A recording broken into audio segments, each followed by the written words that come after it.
नमस्कार, आदाब, सत श्री अकाल। मेरा नाम है अश्विनी कुमार। जनता जब अपने आप पर आती है तो ना प्रधानमंत्री को कुछ समझती है, ना राष्ट्रपति को, ना संसद को और ना राजमहल को। भारत से कुल 4 कदम की दूरी पर नेपाल की गलियों में जनता प्राइम मिनिस्टर वांटेड, जिंदा या मुर्दा के पोस्टर लेकर घूम रही है। इनाम रख दिया है, नारे गूंज रहे हैं, प्रधानमंत्री चोर है।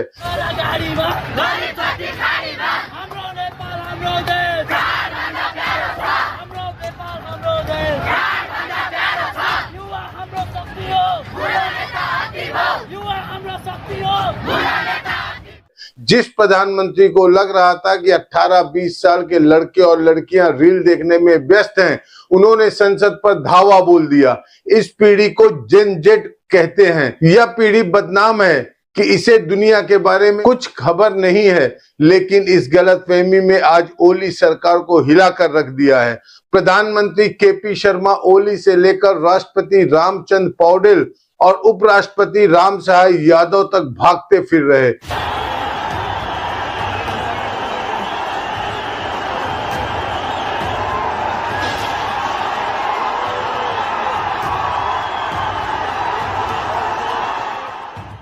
नेपाल इस विद्रोह से दहल रहा है। पूरी दुनिया में ऐसा आंदोलन नहीं हुआ। प्रदर्शन में जेन जेड के बच्चे बाकायदा स्कूल यूनिफॉर्म में शामिल हुए ताकि नजर आए कि यह नौजवानों का आंदोलन है। जानबूझकर 28 साल से ऊपर के लोगों को प्रदर्शन में आने नहीं दिया गया ताकि कोई यह ना कहे कि यह किसी और के लठैत हैं। उन्होंने सोशल मीडिया चालू करने, भ्रष्टाचार बंद करने, नौकरी देने और इंटरनेट एक्सेस बहाल करने की मांग रखी। याद कर लीजिए, यह बिल्कुल उसी तरह का दृश्य है जो श्रीलंका के राष्ट्रपति निवास में नजर आया था।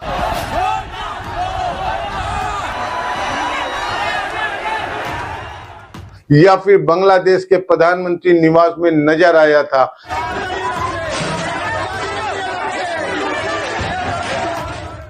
जनता का ऐसा सैलाब उमड़ा था कि ना सेना कुछ कर पाई, ना पुलिस कुछ कर पाई और सरकार का तो नामो निशान ही नहीं बचा था।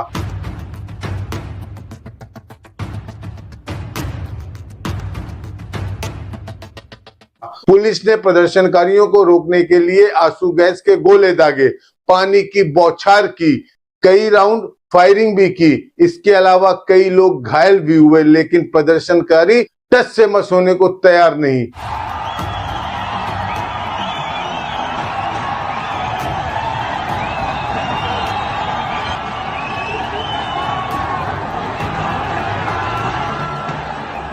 नेपाल पुलिस के मुताबिक 12,000 से ज्यादा प्रदर्शनकारी संसद भवन परिसर में घुस गए थे।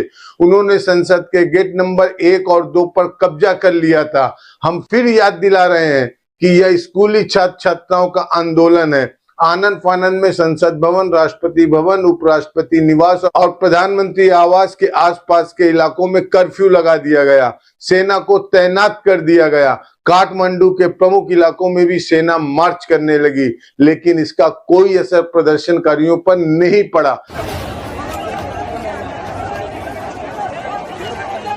नेपाल के इतिहास में संसद में घुसपैठ का यह पहला मामला है। देश की जनता को लगता है कि सरकार ने उनकी अभिव्यक्ति की आजादी को कुचल दिया है, उन्हें दिल की बात रखने से रोका जा रहा है। आपको बता दें कि प्रधानमंत्री केपी शर्मा ओली की सरकार ने 4 सितंबर को कई सोशल मीडिया ऐप्स पर बैन लगा दिया था। यह वह प्लेटफॉर्म्स हैं जिन पर लोग आमतौर पर देश के हालात पर राजनीतिक चर्चाएं किया करते हैं। सरकार ने धोखे से उसे कुचल दिया।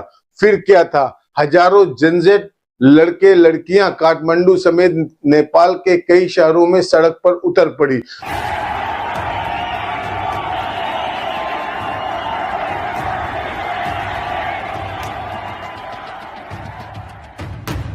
तो ऐसा क्यों हुआ? हजारों नौजवान को इस तरह सड़कों पर क्यों उतरना पड़ा?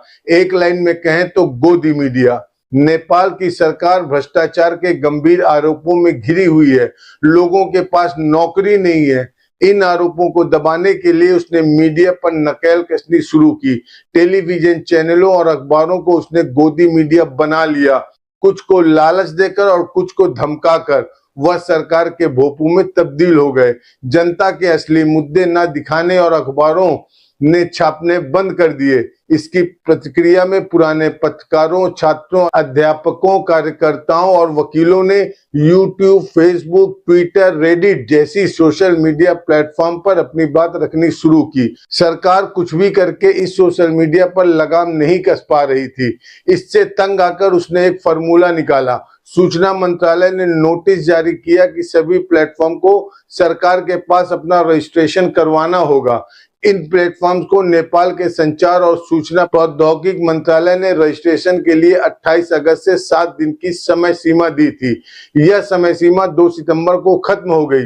इसके बाद प्रधानमंत्री केपी ओली के सरकार ने 4 सितंबर को Facebook, Instagram, YouTube, WhatsApp, Reddit और ट्विटर जैसी 26 सोशल मीडिया ऐप्स पर बैन लगा दिया। इसके खिलाफ लोगों का गुस्सा देखिए।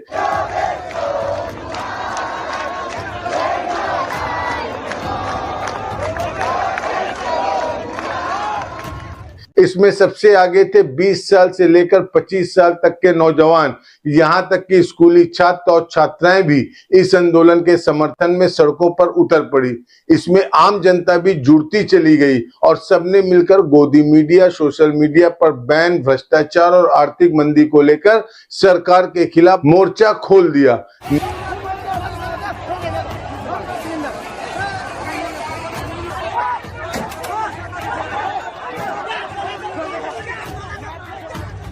नेपाल सरकार का कहना है कि बैन तभी हटेगा जब यह कंपनियां नेपाल में अपना दफ्तर खोलेगी, सरकार के पास रजिस्ट्रेशन कराएगी, शिकायत सुनने वाले लोगों की तैनाती करेगी और गड़बड़ी रोकने के लिए सिस्टम बनाएगी।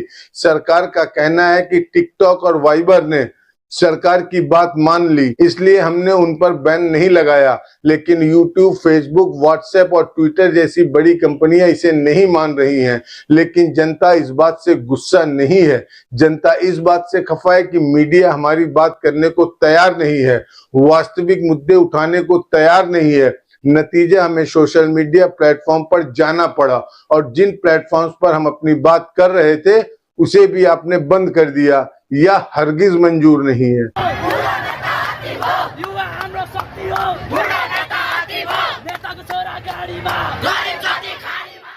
अब जरा समझिए कि यह गुस्सा भड़का कैसे। अर्थव्यवस्था की हालत खस्ता होने की वजह से नेपाल में मांग वैसे ही बहुत कम है। जो लोग फेसबुक या इंस्टाग्राम पर अपना सामान बेच रहे थे, बैन की वजह से उनका धंधा ठप पड़ गया। यूट्यूब और गेटहब जैसे प्लेटफॉर्म नहीं चलने से बच्चों की पढ़ाई मुश्किल हो गई। विदेश में रहने वाले लोगों से बात करना महंगा और मुश्किल हो गया। जो स्वतंत्र पत्रकार वास्तविक मुद्दे पर बात कर रहे थे, वह सूचनाएं मिलनी बंद हो गई। नतीजा सरकार के निकम्मेपन और गोदी मीडिया को लेकर जो गुस्सा अभी तक दबा हुआ था वो सड़कों पर आ गया और जनता धड़धड़ाती हुई सीधे संसद में घुसती चली गई।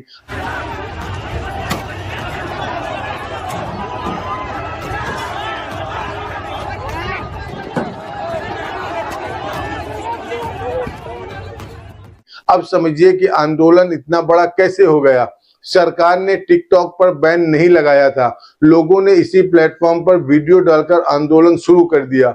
नेताओं के बच्चों के स्कूल और आम लोगों के बच्चों के स्कूलों की तुलना की जाने लगी।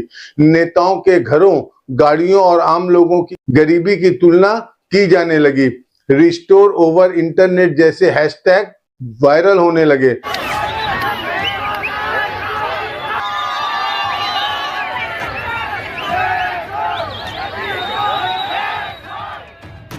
8 सितंबर को सुबह हजारों नौजवान अपने अपने स्कूल और कॉलेजों से निकले और काठमांडू की सड़कों पर आ गए। मोतीगढ़ और बानेश्वर में सुबह से ही बड़ी संख्या में कम उम्र के लड़के लड़कियां जुटने लगे। प्रदर्शनकारियों ने आजादी चाहिए, बैन हटाओ और भ्रष्टाचार बंद करो जैसे नारे लगाने शुरू किए। टिकटॉक पर इन प्रदर्शनों का हजारों लाइव प्रसारण दिखाए जा रहे थे ताकि पूरी दुनिया देखे और समझ सके कि नेपाल के नौजवान क्या मांग रहे हैं। पुलिस ने कई रास्तों को बंद कर दिया और सुरक्षा बढ़ा दी, लेकिन तब तक 1 लाख से ज्यादा नौजवान काठमांडू की सड़कों पर उतर चुके।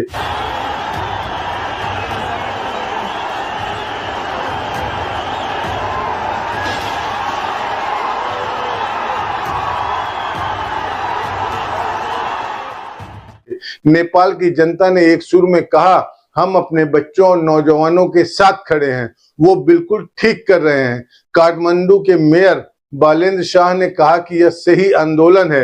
नेपाल में राजशाही का समर्थन करने वाले भी इस प्रदर्शन में शामिल हो गए।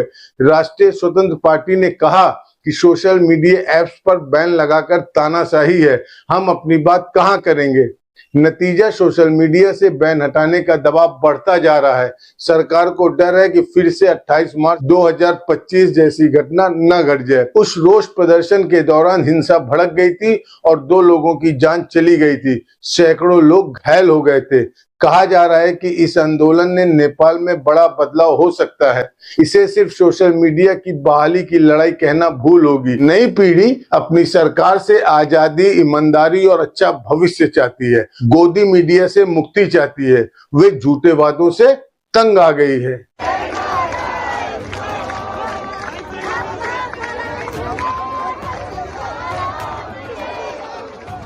इस वीडियो में इतना ही, लेकिन अगर आपने एस भारत हिंदी को अब तक सब्सक्राइब नहीं किया है तो फौरन कर लीजिए।